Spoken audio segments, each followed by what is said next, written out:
우리 예수님을 사랑하시는 분은 아멘 하고 고백할까요? 아멘. 아멘. 우리가 예수님을 사랑하는 우리의 고백과 그다음 예수님을 사랑하는 우리의 삶이 하나 되기를 축복합니다. 아멘. 우리가 이제 요한계시록 강의 71번째 시간입니다.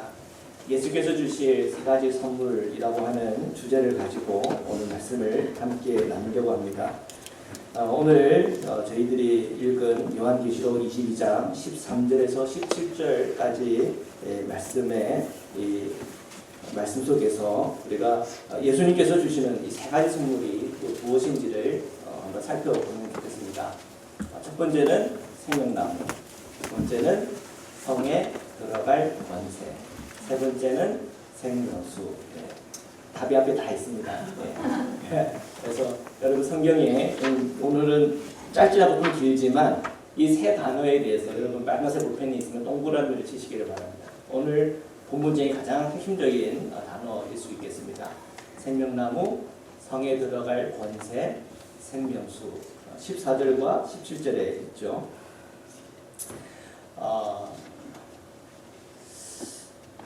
우리가 지금 이 중요한 이 세 가지 이 선물을 저희들이 이렇게 그 주제를 가지고 다루기 전에 13절의 말씀부터 이제 시작이 되기 때문에 13절부터 17절의 말씀을 이렇게 한 구절 한 구절 이렇게 살펴보려고 합니다.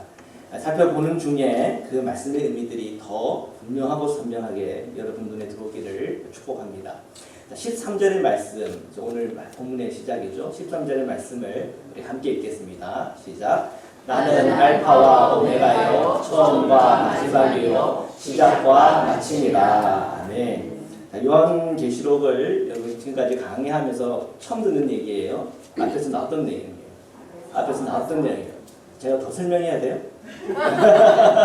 여러분, 제가 요즘 유튜브에 설교 올리고 있잖아요. 여기 부분에다 좀 더 자세하게 이렇게 알고 싶으신 분들은 이제 그 설교들을 찾아서 한번 들으시면 될 것 같아요. 그러니까 지금 이제 이 부분은 이제 요한계시록 끝 부분은 결론 부분들을 다시 한 번 더 요약적으로 우리에게 보여준다는 것을 알 수가 있어요. 그 중에 예수님은 누구신가라고 할 때 알파와 오메가다. 알파는 이 헬라어에서 제일 앞에 있는 글 문자고 오메가는 제일 마지막 문자죠.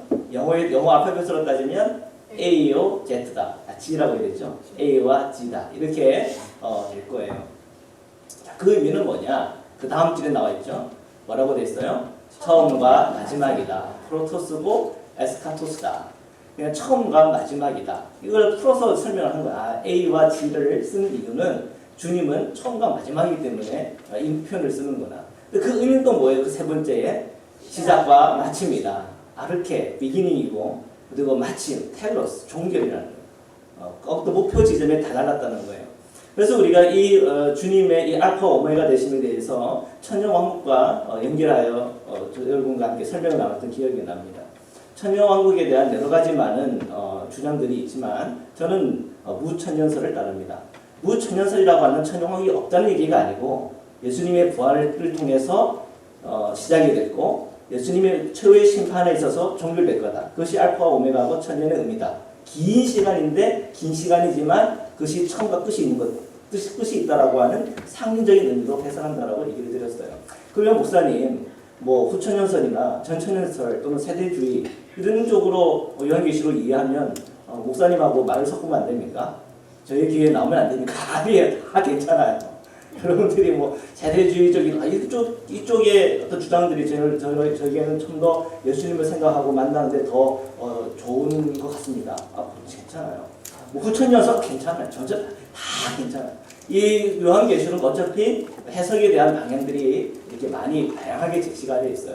그러나 저도 옛날에는 역사적 전천년설을 생각하고 그 부분에서 되게 동의를 했었지만 그레고리 비일의 주석을 통해 가지고 제 생각이 좀 많이 바뀌었어요. 그래서 이 천년설에 대해서는 상징적인 해석이 좀 더 나에게로 와닿는구나. 그리고 요한계시록을 통해서 예수 그리스도께서 온전하게 드러나는 그것에 대해서 이 본문이 또한 이 말씀이 내게 주시는 것이 있는데 이분인데 이 부분에 있어서 나에게 더 설득력이 있구나 하는 것 때문에 저는 이제 이 부분에 대해 이 입장에서 성경을 이해하고 또한 여러분과 그 말씀들을 나눴던 겁니다. 그런 입장에서 봤을 때 주님이 알파와 오메가다, 처음과 마지막이다, 시작과 마침이다라고 할 때 주님의 그 부활에 참여하고 주님께서 최후의 심판하는 그날까지 주님은 우리와 함께 하시는 주님이십니다. 그러니까 그 주님을 우리가 믿고 따르고 나가다 보면은 우리는 그 마지막 그 종결 그 지점에서 주님께서 우리에게 해주시는 그 복을 다 누릴 수 있으리라고 믿습니다. 그것이 제 믿음이고, 그리고 요한계시록을 통해서 사도 요한이 우리에게 주시는 메시지라 믿습니다. 그리고 이제 그 다음 14절의 말씀을 저희들이 읽어봐야 되겠죠. 14절의 말씀 함께 읽겠습니다. 시작. 자기 두루마기를 빠는 자들은 복이 있으니 이는 그들이 생명나무에 나아가며 문들을 통하여 성에 들어갈 권세를 받으려 함이로다. 아멘. 자, 앞절에는 예수님이 누구신가에 대해서 주님은 알파와 오메가시다라는 것을 드러내면서 14절에 이렇게 시작이 됩니다. 자기 두루마기를 빠는 자들은 복이 있다. 그래서 자기 두루마기를 빤다는 그 의미가 뭔가?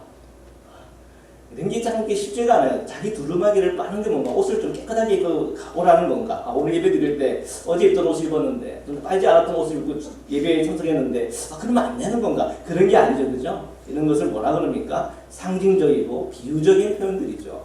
두루마기를 빤다라고 하는 그 의미는 우리의 성결한 삶을 얘기하고 있고, 주님의 그 말씀에 대해서 순종하며 살아가는 삶을 비유적으로 설명하고 있는 것입니다.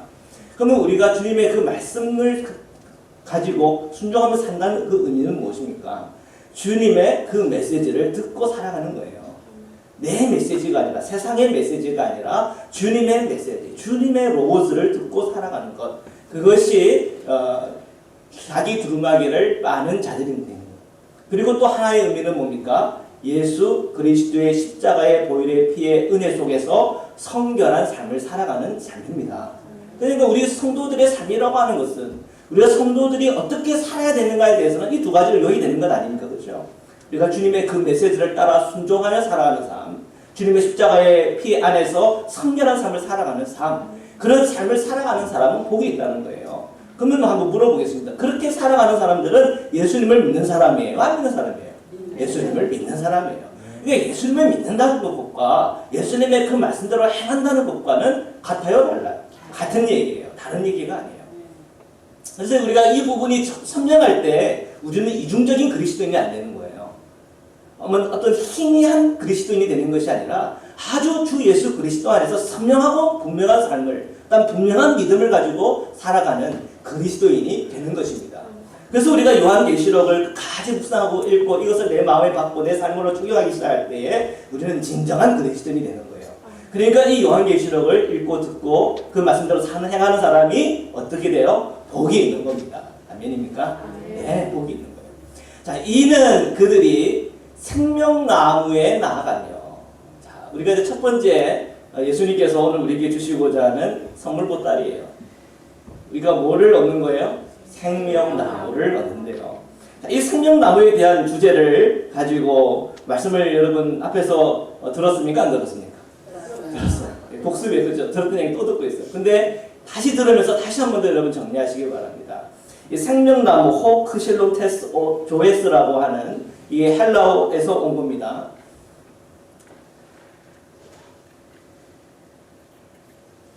자, 여기까지 갔네요. 그죠? 예.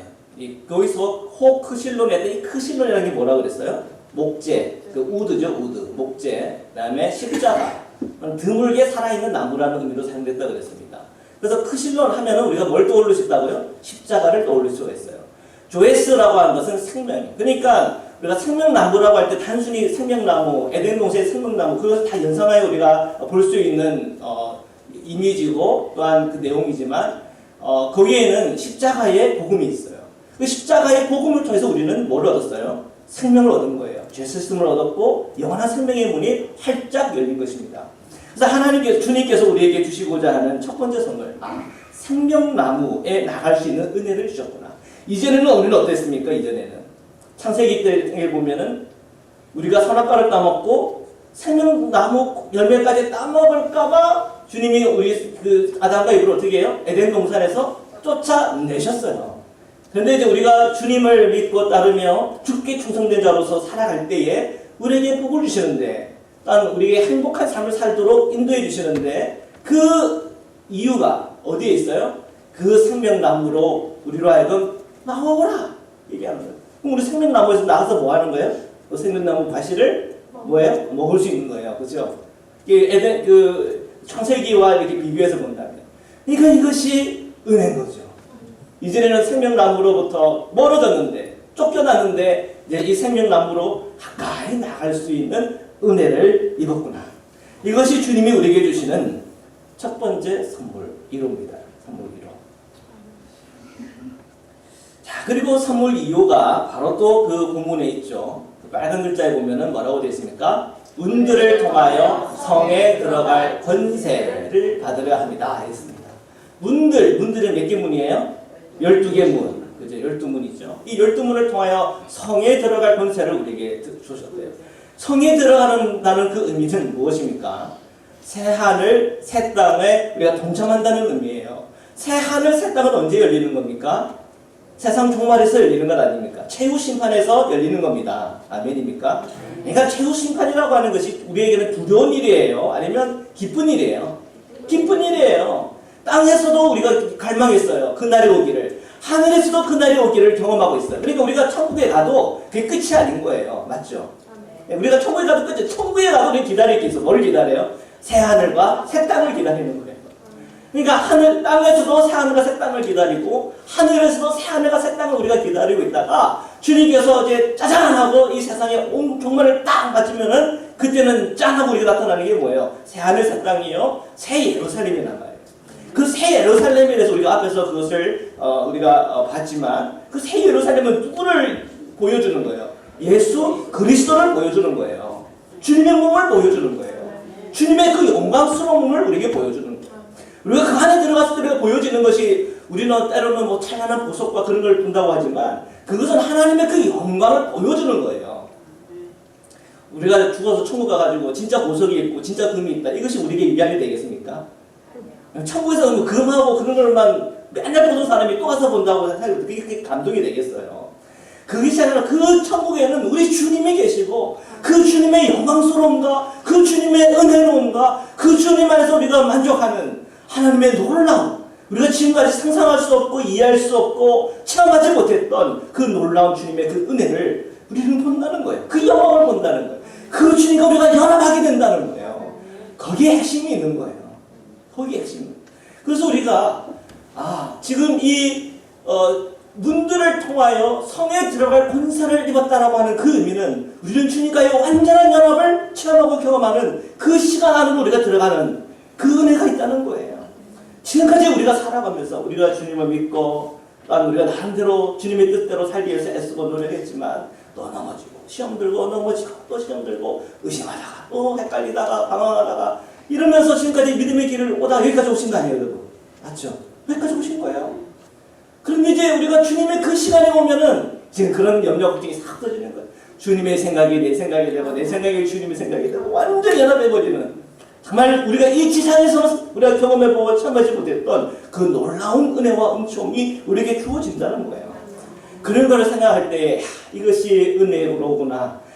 정말 그때가 너무 기다려진다. 이게 생명책에 기록된 자녀들의 특징이에요.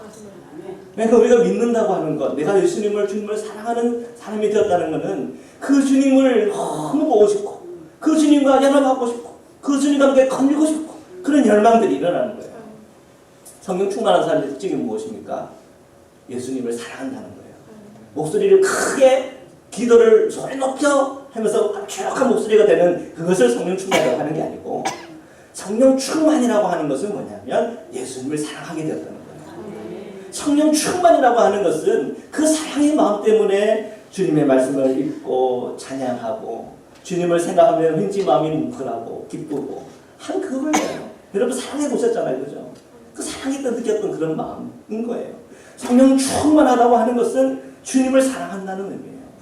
그러니까 그 사랑의 그 주님을 이제 우리가 이 성을 들어가서 권세를 얻어 우리가 그 주님과 함께 연합하는 그 시간으로 들어간다. 야, 그것이 두 번째 주님께서 주시는 선물이에요. 첫 번째 선물은 생명나무의 선물, 두 번째는 새 예루살렘 주님과 연합하는 선물. 그 선물들을 우리에게 주시는 선물들이 두 개까지 그때 풀었어요, 그죠? 자, 그리고 이제 우리 세 번째를 보는데요. 한번 22장 17절이죠. 제일 마지막에 있는 말씀부터 먼저 읽겠습니다. 시작. 성령과 신부가 말씀하시기를 오라 하도다. 듣는 자도 오라 할 것이요 목마른 자도 올 것이요 또 원하는 자는 값없이 생명수를 받으라 하시더라. 아멘. 자, 이 세 번째 생명수에 대한 말씀을 우리에게 주시는데요. 이 생명수 말씀까지 가기 위해서는 두 구절이 더 남았어요. 자, 이 두 구절은 15절과 16절인데 이 말씀도 우리가 함께 살펴볼 필요가 있습니다. 자, 21장 15절의 말씀인데요. 우리 함께 읽겠습니다. 시작. 개들과 정술가들과 은행하는 자들과 살인자들과 우상숭배자들과 이 거짓말을 좋아하여 지어내는 자는 다 상밖에 있으리라. 아멘. 근데 제가 개들을 빨간 글자로 썼어요. 왜 썼을까요? 진짜 개라고 생각할까봐. 그래서 여러분 키우는 강아지는 천국에 못 가는 겁니까? 이런 거 저한테 묻지 마세요. 아유, 성경이 이렇게 있던데요. 그렇게도 저한테 묻지 마세요. 이 개들이라고 할 때 이 개들의 그 의미를 내가 그래도 좀 확인을 할 필요가 있겠구나 싶어가지고 이렇게 빨간 글자로 썼어요. 나머지는 우리가 다 그냥 읽으면 이해가 가는데 개들은 잘 이해가 안 갈 것 같아요. 그래서 저희가 신명기 23장 17에 18절 그래서 우리가 구약에서 이 개들의 의미를 쓸 때 뭐라고 어떤 때에 썼는지를 한번 살펴보겠습니다. 자, 함께 읽겠습니다. 시작. 이스라엘 여자 중에 창기가 있지 못할 것이요 이스라엘 남자 중에 난창이 있지 못할지니 창기가 문둥과 개 같은 자의 소득은 어떤 선하는 일로든지 내 하나님 여호와의 전에 가져오지 말라. 이들은 다 내 하나님 여호와께 가증한 것입니다. 아멘. 자, 여기서 어떤 표현이 나와요? 개라고 하는 표현이 나와요. 이 개라고 하는 그 표현이 뭐와 좀 연결이 되어 있습니까? 돈을 벌지만 주님의 방법대로 벌지 않는 것에 관하여 얘기하는 거룩하지 못한 것, 그죠? 이때 당시에 창기다, 남창이다, 그것은 뭘 의미했냐면 그때 당시에 성전에서 그런 일들을 하면서 돈을 버는 사람들을 얘기했어요. 그러면은 단순히 음란죄를 범하는 간음죄를 범하는 그런 것뿐 아니라 뭐가 연결이 돼 있어요? 우상 숭배까지 연결이 돼 있어요. 그때 당시 가나안 지역에서 행해졌던 일들이에요. 여러분 좀 역사 공부를 좀 하다 보면 아시겠지만 옛날에 이런 그 우상을 숭배하던 그런 공동체는 그죠? 이런 부분들이 있었어요. 이때 고대 근동에서는 그래서 이런 그 풍요를 얘기할 때 그 풍요로 상징하는 그 우상 조각들을 보면은 이렇게 어떤 성적인 그런 어떤 그 형태들이 이렇게 있죠. 그게 다 이제 그런 것과 관련이 되어 있는 거예요. 그래서 이제 이러한 것들에 대해서 이 개라고 하는 표현들이 나와요. 아, 이 개라고 하는 이 표현이 우상 숭배하고 관련이 있구나. 그죠? 그리고 거룩하지 않게 버는 경제 생활과도 관련이 되어져 있구나. 그래서 성경에 보면 뭐라고 되어 있어요? 어떤 소원하는 일로든지 내 하나님 여호와의 전에 어떻게 하지 말라고요? 가져오지 말아라. 그 소득까지 가져오지 말아라는 거죠. 이 둘은 다 어떻게 해요? 내 하나님 여호와께 뭐하다고요? 가증한 것이다. 그러면 여러분 이 말씀을 여러분이 이해한다면 우리 그리스도인들의 경제 생활도 어떻게 해야 됩니까? 거룩해야 돼요. 도둑질에서 저 10을 바치겠습니다. No way. 예. 우리 그 감리교 교례 장면에 보면요. 그렇게 해서 도박한 것에 대해서 또는 그렇게 잘못해서 이렇게 번 돈에 대해서 헌금을 못 받게 돼 있어요. 몰랐죠, 여러분? 야, 우리 감리교 괜찮잖아요, 그죠? 야, 이런 것도 세상에 교례 장정에 나와 있더라고요. 깜짝 놀랐어요. 네. 네. 그리고 로또 얘기하셨는데 목회자는요 로또 못합니다. 네. 목회자 로또 해가지고 뭐가 이렇게 소문이 났다 그러면 못 사고 벗어야 돼요. 그러니까 이런 갬블링 해가지고 이런 거 해가지고 하는 것에 대해서 목회자는 못하게끔 윤리 지침이 나와져 있어요. 여러분들이 하면 목회자는 아니니까.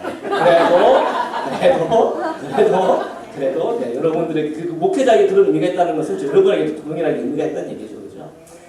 그런 의미가 있어요. 그러니까 우리가 돈을 벌어도 거룩하게 벌어야 돼요. 예. 그리고 뭐 갬블링이라도 돈을 따서 벌겠다. 그냥 재미로 하세요. 재미로. 그래서 딱 이게 재미냐 아니냐는 어떻게 알면 돼요? 이게 잃어버리고 나서 뭐 이거 너무 내 돈 좀 뽑아야 되겠다는 그런 이글거리는 생각에 또 자꾸 해야 되겠다고 하는 그런 마음이 들면은 지금 너무 많이 가신 거예요. 그죠? 일단 재미있게 하고 그다음에 서로도 맛있게 그거 갖고 사 먹고 뭐 이렇게 즐기다 이렇게 하면 뭐 그렇게까지는 뭐 괜찮겠죠. 그러니까 핵심은 뭐냐면 우리 그리스도인의 경제 생활이라고 하는 것은 거룩해야 된다. 네, 거룩해야 된다. 자, 그리고 시편 59편에서 17절까지의 말씀을 우리 함께 읽겠습니다. 시작. 그들에게 성으로 돌아와서 개처럼 울며 성으로 두루 다니게 하소서. 그들은 먹을 것을 찾아 유비하다가 배부름을 얻지 못하면 밤을 새우려니와 나는 주의 힘을 노래하며 아침에 주의 인자하심을 높이 부르니 주는 나의 요새시며 나의 환난날의 피난처이심이다. 나의 힘이시여 내가 주께 찬송하오리니 하나님은 나의 요새시며 나를 긍휼히 여기시는 하나님이십니다. 여기 보면 그들에게 정으로 돌아와서 개처럼 울며 라는 이 개라고 하는 이 표현들을 또 썼어요. 여기서 나오는 그들이라고 하는 것은 밑에 하얀 글자로 나와 있지만 언약을 깨뜨린 백성을 얘기해요. 하나님 주님과의 언약을 깨뜨린 백성. 그 주님과 이 언약을 어떤 언약을 맺었습니까? 십계명, 그죠? 주님께서 주신 율법들 이런 게 다 주님과의 언약이죠. 주님께서 주시는 그 말씀과 그 언약을 잘 지키면 주님께서 뭐라고 약속하셨어요? 신명기에 보면 들어가도 복을 받고 나와도 복을 받는 거예요. 근데 그 언약을 깨뜨리면 들어가도 저주를 받고 나가도 저주를 받는 거예요. 요약을 하자면 그런 거예요. 요약을 하자면. 그래서 우리는 기도를 할 때 들어가도 복을 받고 나가도 복을 받고 이 기도는 하는데 주님의 말씀대로 살아가야 된다고 하는 그 다짐과 그 결의가 없어요. 그러니까 뭐가 더 중요한 거예요? 들어가도 복을 받고 나가도 복을 받는 게 중요한 거예요? 주님의 메시지를 듣고 행하는 게 중요한 거예요. 주님의 메시지를 듣고 행하는 게 중요한 거예요. 주님 말씀을 듣고 행할 때마다 들어가도 복을 받고 나가도 복을 받는 거예요. 이것이 복의 원리예요. 네. 주님의 말씀은 불순종하는데 복을 받았다? 그거는요 아주 위험한 겁니다. 그러면 어떻게 되는 여러분 생각에 주님 말씀을 안 지켜도 이런 복이 굴러오네 그냥 안 지키고 살아도 되는 거구나 착각에 빠지다가 그냥 지옥으로 가는 거예요. 그러니까 우리가 잘 분별해야 되는 거예요. 그러니까 아주 심하게 뭐라고 표현했어요? 개라고 표현했어요. 왜 이런 표현을 했어요? 충격받으라고 이렇게 표현을 한 거예요. 자, 빌립보서의 말씀이에요. 빌립보서 말씀 한번 보겠습니다. 3장 2절에서 3절 말씀을 함께 읽겠습니다. 시작. 개들을 삼가고 행하는 자들을 삼가고 몸을 상해하는 일을 삼가라. 하나님의 성령으로 봉사하며 그리스도 예수로 자라가고 육체를 신뢰하지 아니하는 우리가 곧 알레파라. 아멘. 그래서 뭐를 삼가하라고요? 개를 삼가하래요. 이 개는 누구냐? 교회 안에 있어요? 교회 밖에 있어요? 교회 안에 있네요. 그죠? 이런 게 이제 저는 참 염려되는 게 이런 말씀을 이렇게 읽잖아요. 목사님, 저를 누가 그러지 말아주시기를 바랍니다. 간이에요. 저도 그렇게 될 수 있는 거예요. 그렇죠? 그러니까 저도 분별하게, 저도 제게 주는 말씀이라고 생각하고, 내게 주시는 말씀이라고 생각하고, 이 말씀을 대하면 좋겠어요. 개들을 삼가하라. 근데 행하는 자들을 삼가하고, 몸을 상해하는 일을 삼가하는 것과 관련이 있을까요? 없을까요? 상관이 있는 거예요.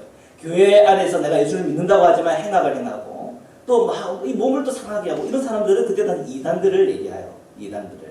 그래서 주님의 말씀을 믿고 은혜 안에서 살아가는 것이 아니라 뭐를 먹고 안 먹고를 막 중요하게 생각한다든지 뭐 할례를 받고 안 받고 이런 것을 중요하게 생각하는 사람들을 얘기하는 거예요. 우리는 구원을 어떻게 받아요? 예수 그리스도를 믿음으로 주님의 그 말씀을 믿고 행함으로 우리는 구원을 받아요. 그렇죠? 그러니까 이것이 분명한 근데 그런 그 가르침이 아닌 것을 교회 안에서 설파하고 가르칠 때에 그것에 대해서 이렇게 얘기를 하는 거예요. 자, 3장 18절에서 19절의 말씀을 개수해서 한번 읽어보겠습니다. 시작. 내가 여러 번 너희에게 말하였거니와 이제도 눈물을 흘리며 말하노니 여러 사람들이 그리스도의 십자가의 원수로 행하느니라. 그들의 마침은 멸망이요 그들의 신은 배요 그 영광은 그들의 부끄러움에 있고 땅의 일을 생각하는 자라. 아멘. 자, 보니까 여기에 빨간 글자로 뭐라 써놨어요? 그리스도의 십자가의 원수다. 그죠? 19절에는 뭐라 돼 있어요? 그들의 신은 배요, 배. 배는 뭐가요? 탐욕, 그죠? 더러움, 그런 걸 상징하고 있는 거죠. 또한 그들의 영광은 그들의 뭐라고 있다고요? 부끄러움. 그죠? 왜 부끄러워지나요? 주님께서 살라고 하는 대로 안 사니까 부끄러워지는 거예요. 그죠? 주님의 형상을 닮았다라고 이거는 말하지만 전혀 주님의 형상과 닮지 않았기 때문에 문제예요. 그러니까 부끄러워지는 거예요. 그죠? 그 다음에 뭐를 생각한다고요? 땅의 일을 생각하는 사람이다. 그러니까 우리가 지금 이 개라고 하는 이 용어를 사용할 때에 지금 성경의 맥락 속에서 어떤 것들을 의미하는지들이 이제 눈에 들어오리라 싶습니다. 자, 요한계시록 13장 15절 18절 우리가 읽었던 말씀입니다. 같이 한번 읽겠습니다. 시작. 그가 권세를 받아 그 짐승의 우상에게 생기를 주어 그 짐승의 우상으로 말하게 하고 또 짐승의 우상에게 경배하지 아니하는 자는 몇이든지 다 죽이게 하더라. 그가 모든 자, 곧 작은 자나 큰 자나 부자나 가난한 자나 자유인이나 종들에게 그 오른손에나 이마에 표를 받게 하고 누구든지 이 표를 가진 자 외에는 매매를 못하게 하니 이 표는 그 짐승의 이름이나 그 이름의 수라. 지혜가 여기 있으니 총명한 자는 그 짐승의 수를 세어보라. 그것은 사람의 수니 그의 수는 666이더라. 그랬어요. 우리가 66이라고 할 때 이거 베리칩 아닙니까? 베리칩 받으면 구원 못 받습니까? 이거 666 그 바코드 아닙니까? 그 받으면 구원 못 받습니까? 구원은요, 우리가 어떻게 받는 거예요? 예수 그리스도를 믿음으로 받는 거예요. 믿음으로 받는 거예요. 그래도 뭐 그런 거를 그 주변에 그런 걸 얘기하고 또 그렇게 있는데 그분은 우리 교회 오면 먹어도 된다니까요. 네. 그렇잖아요. 저도 제 생각에 생겨서 여기에 저 몸에 이렇게 뭉치라는 거 싫어요. 이렇게 바코드 딱 찍어가지고 그래야 된다 그러면은 그 자체를 제가 싫어서 반대할 것 같아요. 네. 그러니까 그게 지금 우리의 핵심이 아니라 지금 우리의 구원의 문제는 예수 그리스도와의 믿음이에요. 예수 그리스도를 향한 믿음. 네. 그리고 그 메시지를 듣고 믿고 행하는 삶과 다 관련이 있는 거예요. 자, 근데 이 개라고 하는 것이 짐승이죠, 그죠? 짐승 중에 하나잖아요, 그죠? 이 짐승은 특징이 뭡니까? 짐승의 우상이 있다는 거죠, 그죠? 그러니까 그 짐승의 그 수가 666이라고 할 때 그 짐승은 주께로부터 인침을 받은 것이 아니라 이 세상의 권세와 악과 죄악과 마귀들로 인해서 인침받은 사람들을 얘기하는 거예요. 그러니까 결국 우리가 마지막 최종적으로 우리가 주님 앞에 섰는데 우리가 그리스도로 인침을 받은 73만 4천 안에 우리가 들어와 있어야지. 내가 주님 앞에 섰는데 내 딱수가 짐승의 수네. 그러면 내가 천국 갈 수 없어요. 안 된다는 거예요. 개라고 낙인이 찍혀있다. 가요 못 가요? 못 간다는 의미예요. 그러니까 지금 우리가 오늘 읽었던 그 말씀 속에서 나오는 이 개라고 하는 그 의미가 지금 이 모든 흐름과 관련이 있는 것입니다. 자, 베드로후서 2장 20절부터 22절의 말씀을 함께 읽겠습니다. 시작. 만일 그들이 우리 주 대신 구주 예수 그리스도를 알므로 세상의 더러움을 피한 후에 다시 그 중에 얽매이고 지면 그 나중 형편이 처음보다 더 심하리니. 계속 읽겠습니다. 의의 도를 안 후에 받은 거룩한 명령을 저버리는 것보다 알지 못하는 것이 도리어 그들에게 나으리라. 참된 속됨에 이르기를 개가 그 토하였던 것에 돌아가고 돼지가 씻었다가 더러운 구덩이에 도로 누웠다 하는 말이 그들에게 나였구나. 예, 뒷부분에 보면 또 개가 나오고 돼지가 나오죠. 짐승이 나옵니다. 자, 그것에 비유한 핵심은 무엇입니까? 누구를 지금 지칭하고 있는 겁니까? 구주 예수 그리스도를 알므로 세상의 더러움을 피한 후에 다시 그 중에 얽매이고 또 지면 패배한다는 얘기죠. 지면 그 나중 형편이 처음보다 더 심하다 라고 하는 그 의미가 지금 이 개나 돼지의 비유하는 것과 지금 일치하고 있다는 거예요. 그러니까 이제 결론이 되겠죠. 지금 요한계시록 22장 15절의 개들 그죠? 는 다 어디에 있어요 지금? 성 안에 있어, 성 밖에 있어요? 성 밖에 있다 그랬단 말이에요. 그러니까 짐승의 표가 딱 찍힌 거예요. 그죠? 그것은 교회 밖이든 교회 안이든. 그러면은 우리의 이 신앙에 있어서 가장 중심으로 둬야 될 것은 무엇입니까? 예수 그리스도께 초점이 맞춰 있어야 돼요. 우리가 예배 드리러 나오는 그 순간순간에도 항상 내 마음의 그 중심은 예수 그리스도예요. 이 교회 밖을 나가는 그 세상의 삶 속에서도 우리의 중심은 늘 예수 그리스도예요. 그래서 우리는 그리스도인인 거예요. 그리스도인이라고 하는 것은 그리스도를 따르는 사람이에요. 자, 그리고 이제 그 빨간 글자를 계속하여 읽겠습니다. 시작. 점술가들과 음행하는 자들과 살인자들과 우상숭배자들과 및 거짓말을 좋아하며 지어내는 자는 다 선밖에 있습니다. 그랬어요. 말라기 3장 5절에 좀 비슷한 표현이 있어요. 같이 한번 읽겠습니다. 시작. 내가 심판하러 너에게 임할 것이라. 점치는 자에게와 가늠하는 자에게와 거짓 맹세하는 자에게와 품꾼의 사기에 대하여 억울하게 하며 과부와 고아를 압제하며 나그네를 억울하게 하며 나를 경외하지 아니하는 자들에게 속히 증언하리라. 만군의 여호와가 말하였느니라. 아멘. 이 말라기 이 선지자를 통해서 심판하겠다는 거예요. 근데 누구한테 그 심판이 임한다고요? 점치는 자, 가늠하는 자, 거짓 맹세하는 자, 품꾼의 사기에 대해서 억울하게 하는 사람. 여러분께서 비즈니스를 할 때도 여러분의 직원들에게 막 하면 돼야 안 돼요? 품삯 안 주면 돼야 돼? 안 돼요.